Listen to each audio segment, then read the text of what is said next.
Complete. ঝোলটা যদি একটু থেকে গেছে আমি রাতে এটা আবার কমায় নিব।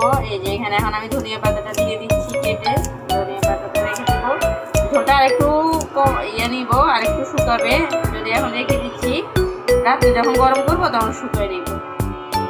আসসালামু আলাইকুম গাইস, আজকে আমি জিমিনি মাছের দো পেঁয়াজা করবো তা দেখাচ্ছি। আমরা মানুষ যেহেতু কম, এই জন্য 3টা মাছ নিয়েছি, বেশি নিইনি। আর এই যে এখানে আমি রেসিপিটা শেয়ার করছি। প্রথমে সরিষার তেল দিচ্ছি। আমি রান্নাটা অবশ্য সবসময় সরিষার তেল দিয়ে করার চেষ্টা করি। সরিষার তেল যেহেতু হেলথের জন্য ভালো, এই জন্য। এরপর একটু পেঁয়াজ দিয়ে দিচ্ছি। পেঁয়াজটা একটু হয়ে আসলে তারপর বাকি মশলা দিচ্ছি। একটু ভাজা ভাজা হয়ে আসলে পেঁয়াজটা, কাঁচামরিচ দিচ্ছি, 4-5টা কাঁচামরিচ দিচ্ছি। এখন কাঁচামরিচ অত ঝালও নেই, এই জন্য পরিমাণ একটু বেশি দিতে হয়। পেঁয়াজটা কয়েক সেকেন্ড এভাবে ভাজা ভাজা হলে একটু রসুন বাটা দিয়ে দিলাম।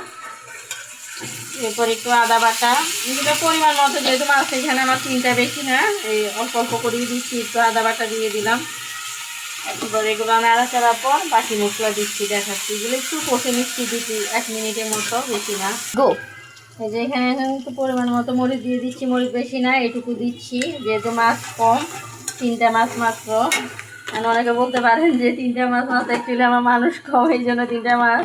আর বাচ্চারা তো মাছ খেতে চায় না। এই অল্প একটু হলুদ, বেশি না, পরিমাণে একটু দিই। পরিমাণ মতো লবণ। এগুলো অ্যাকচুয়ালি পরিমাণ বলার কিছু নেই, এগুলো কম বেশি আন্দাজে।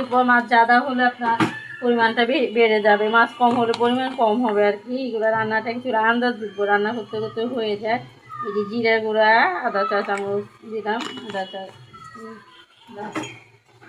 এখন এগুলোকে নেড়ে চেড়ে এভাবে 1-2 মিনিট করতে অল্প একটু পানি দিয়ে দিব, যেহেতু মশলাটা নিচে দিয়ে পুড়ে যাচ্ছে। একটু পানি দিয়ে দিই, নাড়বো। এটা আবার হয়ে যাবে, এটা যখন মাখা মাখা হয়ে যাবে আর একটু পানি দিয়ে দিব।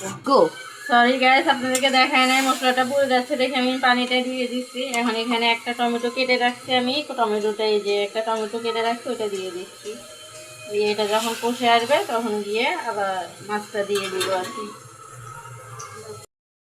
কমপ্লিট। ঝোলটা যদি একটু থেকে গেছে আমি রাতে এটা আবার কমায় নিব। এই যে এখানে এখন আমি ধনিয়া পাতাটা দিয়ে দিচ্ছি কেটে, ধনিয়া পাতাটা রেখে দিব। ঝোলটা আর একটু নিব, আর একটু শুকাবে। যদি এখন রেখে দিচ্ছি, রাতে যখন গরম করবো তখন শুকিয়ে নিব।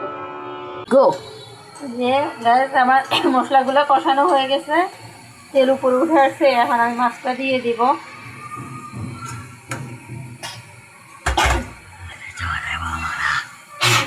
মাছটা দিয়ে নেড়ে চেড়ে এভাবে ঢাকনা দিয়ে দিব, কষে আসবে। কষে এই ঝোলটা যখন একদম কষে শুকিয়ে যাবে তখন আবার পানি দিয়ে দিব। অ্যাকচুয়ালি তরকারিটা মজা হয় কষানোর উপরে। আমি যত বেশি মশলা কষাবো ততই মজা হবে। এই প্রথম মশলা কষানি, এরপর মাছ দিয়ে এই ঝোলটা কষানি, এরপরে যে পানিটা দিব ওটা ম্যাটার করে না, ওটা জাস্ট ঝোলের পানি। এই কষানিটাই ম্যাটার করে। কষানোর উপরে আপনার তরকারিটা অনেক টেস্টি হবে।